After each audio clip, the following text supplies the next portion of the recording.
Sir, looking forward to seeing you. We're on page 140, 142a. No, I'm kidding. We're on page 30b at the Gemara, about to discuss the idea that chopping off the head or chopping off the pipes without a backward and forward motion is considered an invalidation, because it's like pressing it instead of going back and forth. So, Minani Mili, how do you know this is true? Amar Shmuel, Amar Kra, Chet Shachot Lashonam Mirma Diber. So the sharp arrow, talking about negative speech, comparing it to a sharp arrow, but the comparison between Chet and Shachot, an arrow, and shechting. So just like the arrow, it goes through, doesn't chop off the head, but it goes through. So too, shechita has to also go back and forth, like a forward motion, not chopping through. So, Tana Debir Rabbi Yishmael, V'shachat, the word V'shachat, Ein V'shachat Elo Mashach. The word V'shachat means can mean also to pull. So how do I know that the word V'shachat can mean umashach, to pull? So he says that the word V'shachat means to pull. V'cheinu omer, and similarly it says in Melachim, Zahav Shachut. Talking about gold, sounds like some kind of soft gold that you could pull. So it says Zahav Shachut, there's referring to pulling it. So Shachat's also this idea of pulling it, which means that the knife has to go in a sort of motion, not just a chop. So, and then it says V'omer Chet Shachot L'Shonim Mirma Diber. It quotes this pasuk about the arrow being compared to the shechita. So it says the Gemara, why do you have to have two verses? One about pulling the gold and one about comparing it to an arrow that that goes through in a certain motion, doesn't just chop off the head. So Ma'i ve'omer, why do you have to have two sources to tell you the same thing? So maybe you'd have thought that when it comes to the gold, so it's like zav shachut shenitve kechut. It's like sewn together like spun like a thread, but it just means like it's spun like a thread, but not necessarily like pulled. To pull, to that we tell you, Tashma Chet Shachot L'Shonim. You bring the second verse where it compares the arrow to the shechita. They tell you that you have to do this motion of slaughtering, not chopping. Okay, so now Rava have a bodikle gira l'Rabbi Yonah bar Tachlifa v'shachad ba'ofa b'hadei deparach. So this is very talented people over here.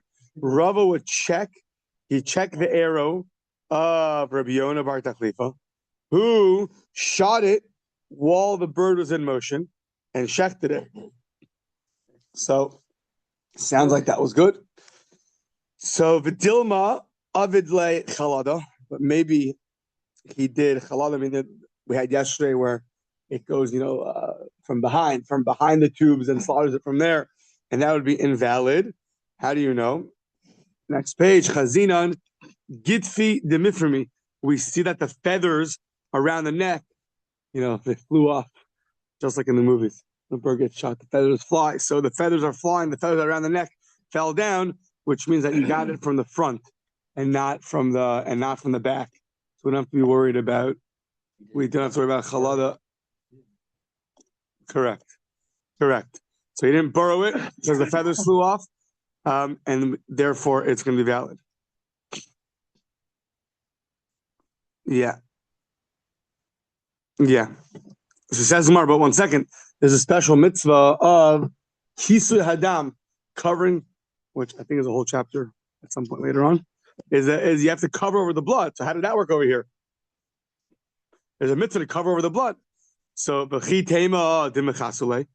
maybe you'll say that they covered it. Okay,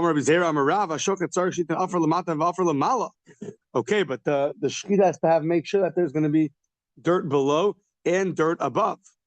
So how did you pull that off over here as the bird is flying in there? So shenemar v'chisei ba'afar efer v'chisei ba'afar efer lo namar ela b'afar. It doesn't say in the dirt. It doesn't say dirt. Sorry, it says in the dirt. The blood has to be in the dirt, meaning it has to go dirt under it, and you put dirt on top of it. So how did you pull that off? You got to put the dirt below and the dirt above. So the answer is Dimazman Leila Afar the Kule Piska. So either two explanations I think Rashi has. So one is that that he really softened up all the dirt in that area. He softened it up, and therefore it fell. The blood that flew, that whole area was prepared. So therefore the whole field there where they knocked down these birds. So the dirt was prepared, and therefore the blood went into there, and then you covered it over. Or they did it in an area where there was soft dirt. Where there was soft dirt, also the blood fell in there, and therefore you covered it over. So nothing to worry about. Yeah. Okay. So Kessler bird shooting contest. No? Would that go or no? Not so popular? Just Western's range. Yeah, exactly. So geese on the fly. So now we said that when you shecht, the Mishnah said that it has to be the knife.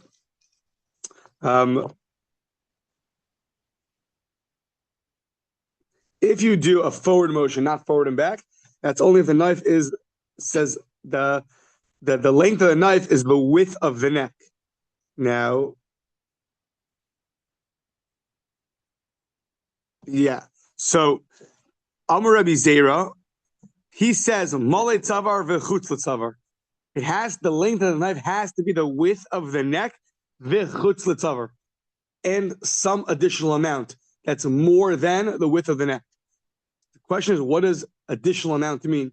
Do you mean it has to be an additional amount, meaning twice the width of the neck, or do you mean it has to be the width of the neck plus a little bit?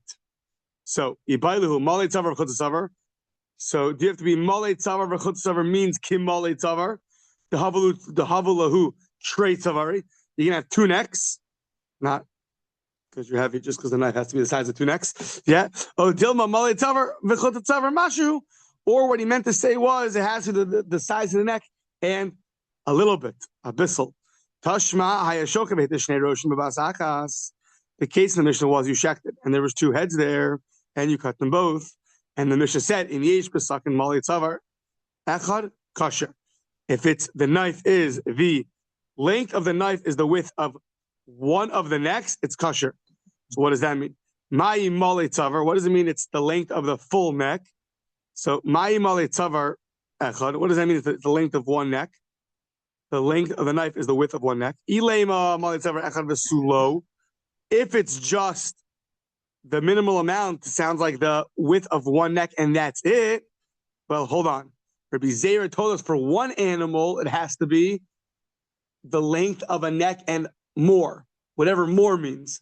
So when the Mishnah said that it's the length of the knife is the width of one neck, but you're cutting two animals, that doesn't make any sense because by one animal, you need it to be longer than the width by some amount.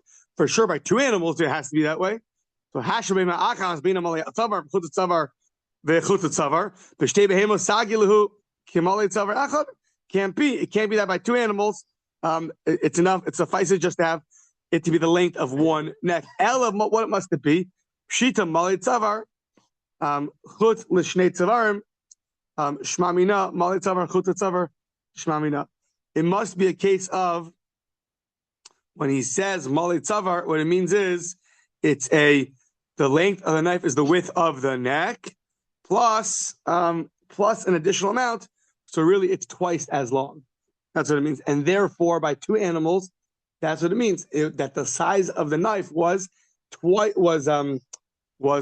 as long as the width of each neck of the animal, which means it's twice as long as the width of one animal. So shmamina malei tzavar chutz tzavar shmamina. A lot of time on the size of the That's right. Yeah. So the chutz l'tzavar, that the additional amount actually equals the original amount, and therefore it has to be. Once again, if it's twice as long as the width of the neck by, let's say, by one animal, then you don't have to do a forward and back motion. But if it is not, then you would have to do a forward and back motion. Okay. But medvar is not sheholich below heavy. So the end of the Mishnah talked about this idea that that if you have a object which is twice the length of the width of the neck, then you could do just a forward motion. However, or just a back motion. But if it's not that big, so then you do a forward and back motion with something even as big, afilu be'izmal, even a small little saw, small little knife, a scalpel. What's a scalpel? A saw, hand saw. It's like the surgical knife. Surgical knife. Okay. Things everyone has handy in their house in their first aid kit. So Amar of Menashe. Maybe my little Swiss knife. Amar of Menashe be'izmal she'ein lo karnayim. It has to be an izmal, this knife that doesn't have any, literally means horns. It doesn't have any projections, protrusions, so that it's smooth. Amar le Rav Acha breder of Avi Rav Menashe. So he says,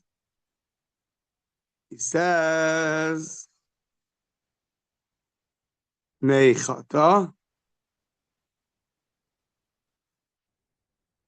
1 second.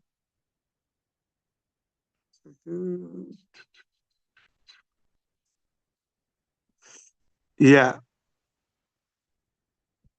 Meaning he says that it could be. 1 second. So, sorry. Sorry. Okay. You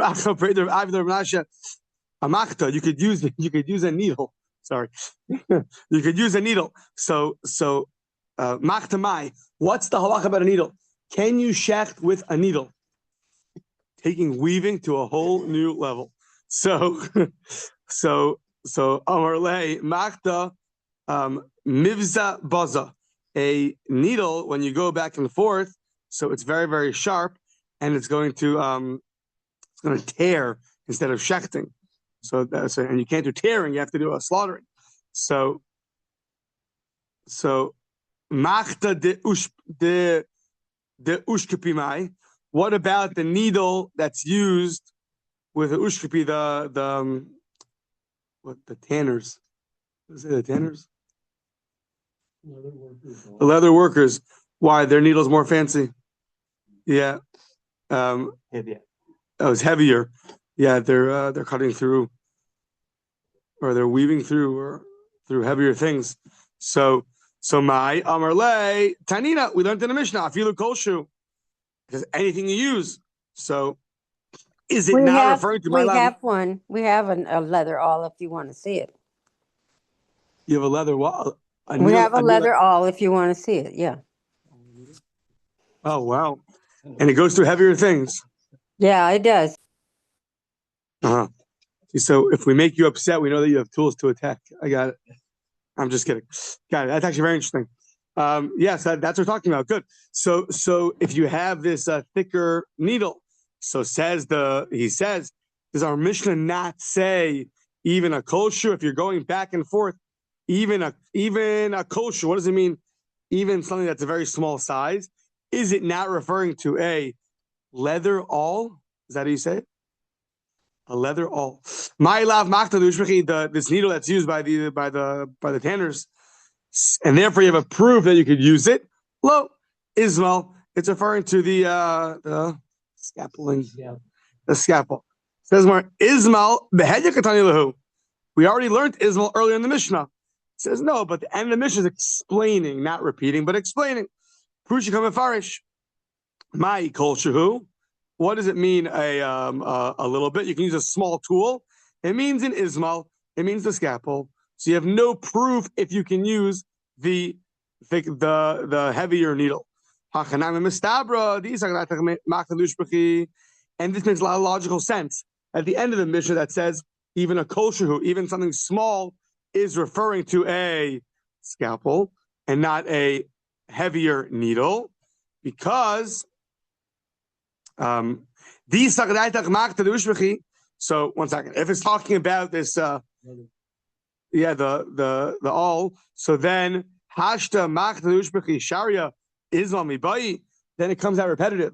That says even the smallest utensil you could use, as long as you go back and forth. If that's including the needle, the all, so why is the next part of the Mishnah saying, and you can use the scalpel? Well, that's obvious. If you can use the all, for sure you can use the scalpel, because the needle has a worry you might come to tear and not come to shech. If you can use that, you can for sure use the scalpel. So it's more logical to say that when the Mishnah said you can use something small, it's referring to the scalpel. It's a scalpel in the next word. It was just explaining, not repeating. So Ismal, it's strichele. We need to teach you the novelty of an Ismal. Why?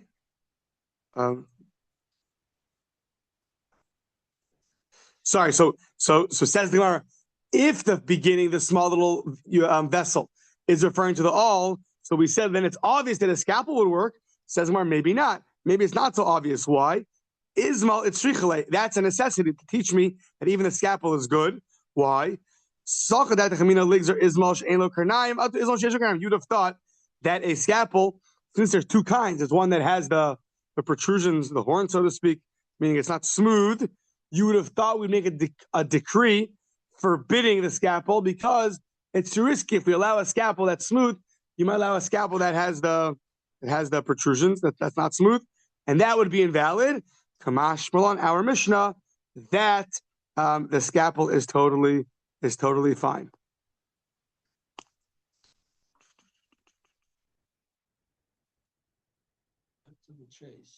Yeah.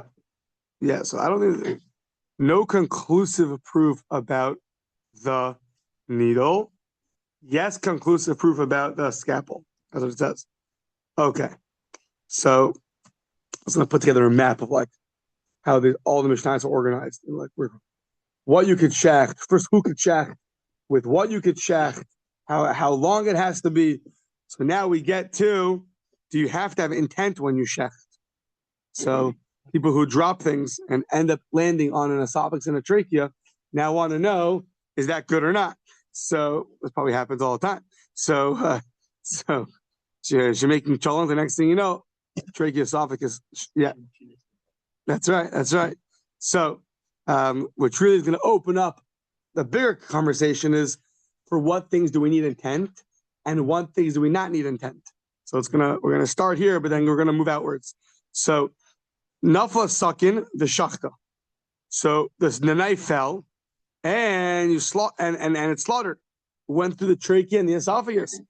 Afal pisha shachta kedarka, it was a regular shchita. It fell so beautifully, still psula, it's still invalid. Why? Shenamar v'zavachta v'achalta. You can't have it fall and end up cutting. It has to come from you. It has to come from a human force. Then you're able to shech.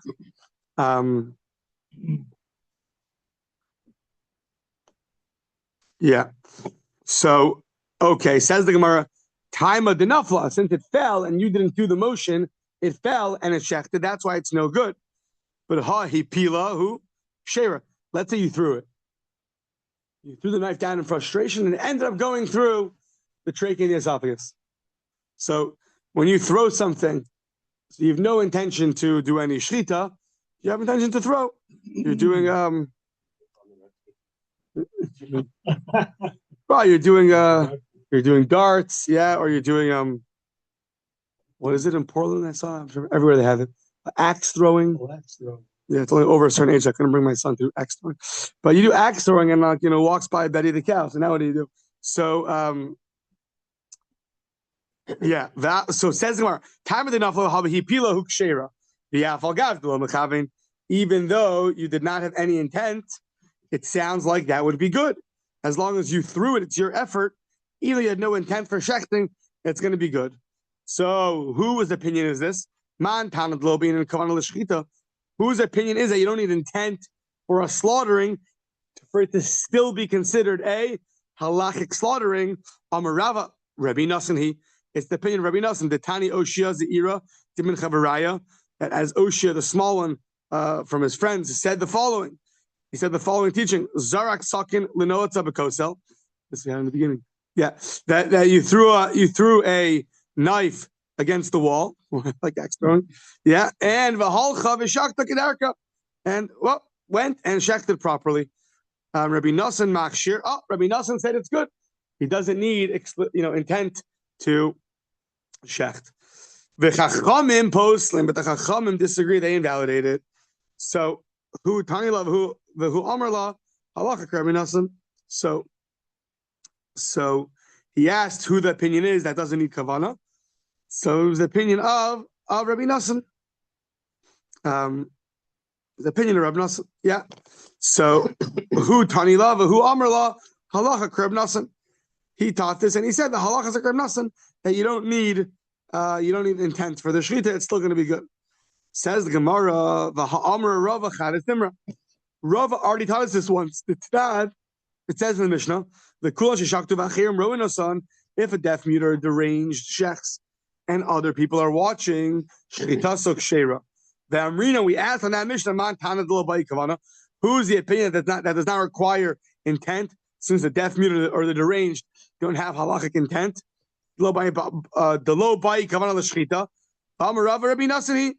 So Rava said that Mishnah is Rabbi Nassan. So we have two Mishayos now telling us the same thing, that you don't need kavanah. Rava said the same thing twice, that the Mishayos accord with the opinion that does not need kavanah, intent. Says the Gemara, no, each teaching is necessary, both by the deranged and both by the throwing. Why? At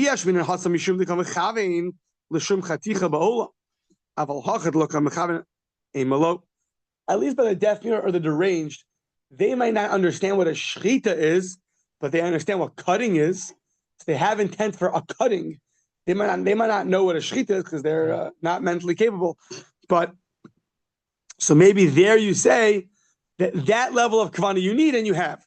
But in our case, that guy has no intention for any cutting. He's just throwing a knife on the ground or throwing a knife and happens to shech through an animal. That intent is much less. So, you would have thought that even Rabbi Nassan's going to say, or maybe that here that would be invalid. You need to have a minimal level of intent for at least the motion that you're doing. Here, the plus is at least it's being thrown by someone who's competent. You would have thought that we don't hold like Rabbi Nassan. So you need both teachings to tell you that the halacha is like Rabbi Nassan, that you have to have intent in both cases, and both are going to be invalid. Yeah. Now that we mentioned intent, so now we jump to other cases. For example, Itmar. Anida shenenza v'tavla. A woman had an unavoidable circumstance and ended up going to the mikvah. So the Gemara is going to say later, she fell off a bridge. So, and the first thing she wants to know, am I pure? So, and afterwards we'll call the ambulance. But she fell off a bridge, goes into the water, and you want to know if you're pure or not. Tehora lebesa, but asur lechol truma, a split. She is pure in terms of her having relations. She was Anida, and now she fell into the bridge, and now she's better. She's now pure, and she can have relations with her husband. However, v'asur lechol truma, but she's prohibited to eat truma. We have to see why. It doesn't make any sense. If it works, it works. If not, not. Why the split? Fine, that we have to see. But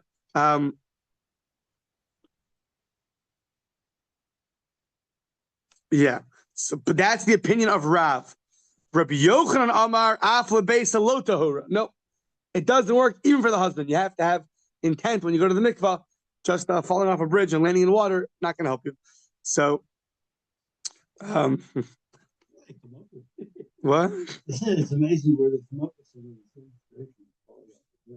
But you can imagine. Okay, this is not as crazy as throwing a knife and cutting through the esophagus and tricky. Imagine you're on a hike somewhere in Israel or something like that. Yeah, and I was on hikes like that, and there's a body of water there.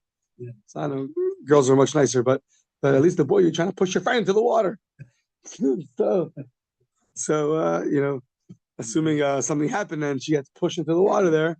So she wants to know. And now it's time for lunch, and she wants to have she's a bas Kohen, she's married to a Kohen, and she wants to eat the sandwich that was truma. So now, is that good or not? What?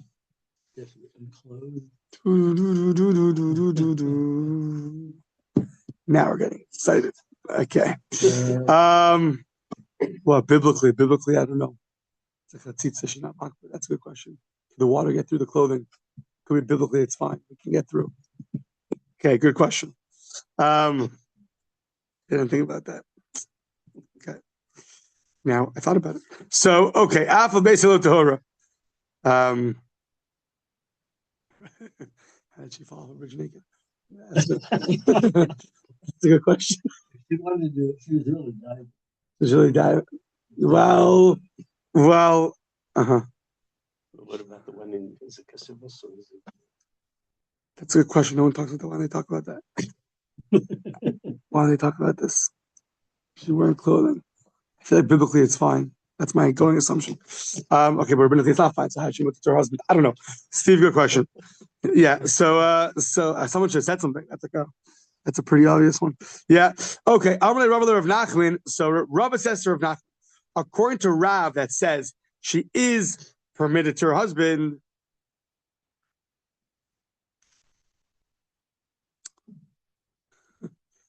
She fell in with clothing, but then it came off. I don't know. Something like that. The waves. Dissolved in the water, right? For sure, Christian was stable. After benching. So, Amalei Rav Nachman. You're one of those grandkids coming soon, yeah. So, this is what I learned in Daf Yomi. Amalei Rav Nachman, L'Rav, Damer to her, L'Beis Asur L'Echel B'Truma. So, according to Rav, that says that she is permitted to her husband, but forbidden to eat truma. So, avon kares hutra iser misa mibai. You allowed an iser kares. Nida, if she's a nida, that's prohibited by kares. So, iser misa mibai. So, for sure, a death in the hands of heaven is for sure. You should allow. You allowed the stricter one. Why would you not allow the more lenient one? Kares is stricter than death in the hands of heaven, but more lenient than death in the hands of human court. So, yeah. So, Amar Lei, very simple. Amar Lei, Baila Chulin the Chulin lo Bayi Kavana. This can be so easily misunderstood, but it's. I was thinking about all the different ways to misunderstand this. The being with the husband is a mundane act. That's not what it means. It's a very holy act. But the point is, when you compare it to truma, just the truma itself has sanctity. So that requires extra. That requires extra kavana. Its starting place is is on some level is the object is holier. So we're not saying that these acts are not holy. They're very holy. But what it means is that because the Baila Chulin, it's not like truma, where truma itself is kadosh. So therefore there's a split in, do you require kavana or not? So for the husband, you do not require kavana. Even falling off will and landing in the water will permit you. But the truma needs more. Oh, I got late. I'm really by the chulin who v'chulin by kavana. Now, okay, umanat tamra. Where do you find such an idea that by things that aren't truma, that are more mundane, the object is more mundane, that you do not need kavana? The Tanan. So here you have waves that got detached from the ocean, and then now it's landing on the beach, and you want to go to the mikveh that way. And of course, you brought all your vessels to make sure that they're kosher. You brought them there too. You want to know, are you and your vessels now tahor, pure or impure? The Tanan galsh and nitlash, it got detached from the ocean, from the sea. Ubar bayim saw, and that actual wave has 40 saw. Pretty cool. We should have this at the aquariums. V'nafal ala or amzi. V'nafal ala adam ala kalim, and lo and behold, it lands on you and all your vessels. So, don't worry, I'm pure. So ala adam ala kalim tahorin, and the dish is all clean for Pesach. So, and you come up excited. So, and the vessels are tahorin. So all the vessels are tahor. So what do we see? We're comparing a person to his vessels. My love Adam to me the kelim akim lo mechavni. Truth be told, the vessels don't have any kavana, so they because they're inanimate objects. So to a person who is hopefully an inanimate object, he also does not require kavana. Af Adam nami lo bai kavana. Says the Gemara, not so fast, not such a proof. Why? Mimai dilma biyoshu mitzapa skina a masa yitl shagal. Why is he there? Why did he get sent at 9 a.m. to sit at the beach all day? He's waiting for the wave to get detached and land on him and on his vessels. Next page, v'kelim. So go the other way, actually. V'kelim dumya de adam. The vessels are going to be compared to a person. Ma adam de be'ina kavana avkel nami de chamechavin lahu. Obviously, I was a little bit not correct earlier. It's not that the vessels don't have intent. It's just that a person, we said, can a person have intent for the vessels? So we're saying now, just like the person is sitting and waiting for the wave to come upon him, so to the person sitting and waiting for the wave to go upon its vessels. And therefore, that would purify the vessels. So, Adam. So to the vessels, the person has kavana, has intent for the vessels. Now, says, well, this is obvious. You're sitting and waiting for a 40 saw measurement of a wave to get detached and purify you. So obviously it's good. Why would it not be good? What's wrong with this case? Might be funny, but what's wrong with this case? So what's the novelty of that? You would have thought that they would make a decree and prohibit the wave because of a chardalis. I mean, chardal means it's like a seed, a mustard seed, but it means you have a very strong current of water coming as a result of a storm that goes, it's coming off a mountain or something like that very quickly. So that's invalid. That's invalid for a mikvah. So because you don't have 40 saw in one place, it's just moving. It's going down a huge current, a huge what's the word? Waterfall, something like that. It's going. So so you would have thought to make a wave prohibited because of this strong current of water, which would not be valid for a mikvah. Inami ligzer Russian atu kipin. You would have thought maybe that you should make a decree, because even though when you're on the earth, when you're on the beach and it comes on you, it's detached from the water, but you'd have thought that maybe when it's keeping, when it's like a dome, the dome shaped, and it's still attached to the sea, so you'd think that you can go to the mikveh at that point, and that would be prohibited. So even though when it gets detached and coming on you, it's permitted, you would have thought to make such a decree. That we say no, we don't make that decree, and you're welcome to go to the beach and toivel yourself and your kalim. So 40 saw minimum? Yeah. It can be a lot more. Yeah. So umana tamra, it actually has to be a little bit more. It depends on the mikvah, because if you jump in, depends, if you're in Israel and you have every 9-year-old jumping off the railing into a mikvah, they say it's like the Haredi JCC. So so the water's going to come out. So yeah. So umana tamra, they need some outlets in life. Yeah. Umana tamra the lomat bilan bekipin. How do you know that you don't go to the mikvah bekipin when the at the arches, because they're still connected? How do you know you can't throw your vessels at the arch of a wave, which is the middle of a wave? So how do you know you can't do that? You only can toivel it at the end of it, at the heads of it, the end of it, but not in the middle. Because you can't toivel things in the air. I mean, you can't throw it in the air and toivel it. It has to be that it's coming onto you, not you're throwing it into the air. Yeah, and you don't toivel by throwing things in the air. It's got to come down to earth. Ella Chulin so at the end of the day, how do you know that things that are mundane do not require kavana? How do you know?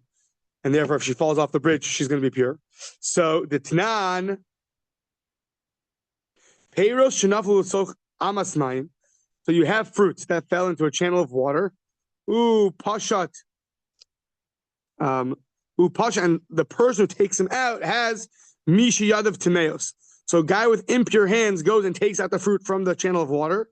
So Misha Yadav Timeos, Vinatlan, and he takes them. Upasha Misha Yadav Timeos, Vinatlan, Yadav Tehoros, or somebody with pure hands, Upeiros Einan Bechi Yutan. But it's two different kinds of people? No. Sorry. The guy puts his hands to take the fruits out of the water, and his hands are impure. And now he takes them out. So what's the halacha? His hands are pure, but the fruits are not susceptible to impurity. Even though they're wet, they're not susceptible to impurity because you don't have any intent for them when the water fell on them. They fell into the water, who knows when, a month ago, whatever it was, a week ago. So you have to have intention that you want them to get wet. So you put your hands in, which were impure, into the water and took out the fruit. Now your hands are pure, but the fruits are still not susceptible to impurity. Now, 1 second, how are your hands pure? How are your hands pure? You had no intention to purify your hands. You're trying to pick a few apples from the river. Oh, so you see that your hands can become pure even if you have no intention for that. Now, the imbishvil sheyutchu yadav. Now maybe you'll say you had intention that to wash off your hands of impurity. So then yadav tehoros upeiros b'chiyutan. Interesting. If you had intention for your hands to become purified, then the fruits are included in this verse b'chiyutan. That's considered that you had intention for them, and they are susceptible to impurity.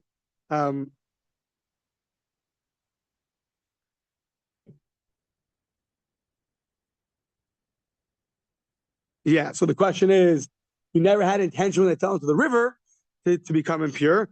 So that Rashi brings a Mishnah, the first Mishnah in Mesechus Machshirin, things that cause susceptibility to impurity, and says, even if something in the beginning you didn't want it to get wet, but if at the end you did, so then that's fine. So we're considering picking up fruits from the water. You're picking up wet fruits. That's enough to have a wanting for it to be wet because you're taking wet fruit. And that's enough to make it susceptible to impurity. But the point is that you put your hands that are impure into the water, and that causes purity, even with no intention that it should become pure. So, Eisvei Rava LeRav Nachman. So Rava asks a question on Rav Nachman. Rav Nachman is the one who said, oh no, sorry, just another, yeah. Eisvei Rava LeRav Nachman, he says the following. Tava lechulin, you were tava lechulin, so they made a lot of different stringencies in terms of people eating proper purified food. So they had 5 different levels. So tava lechulin, you had intention to go to the mikvah just to be able to eat, just to have a regular status of purity, not for truma or meiser, just regular for regular. The hogzak lechulin, and that was your intention. Asr lemeiser, you're still prohibited to eat meiser, which is holy. You have to have a special intent to go to the mikvah for meiser. The special stringency that they established. Hogzak in lo, hogzak lo. You have to have intent. Without intent, it's not going to work. So, doesn't that show you that without having intent, the mikvah is not going to work? So no, haki kamer afal pish hogzak lechulin aser le meiser. What it means is that of course you had intent for chulin, that you had intent for. It's just that you didn't have intention for meiser, but you had intent for the original mikvah. So you tried to say that if you had no intent for chulin, for just eating the food, you just went to the mikvah, you're good to go. That we said no, you had intent for that, but you did not have intent for the meiser. You'll have to continue tomorrow afternoon.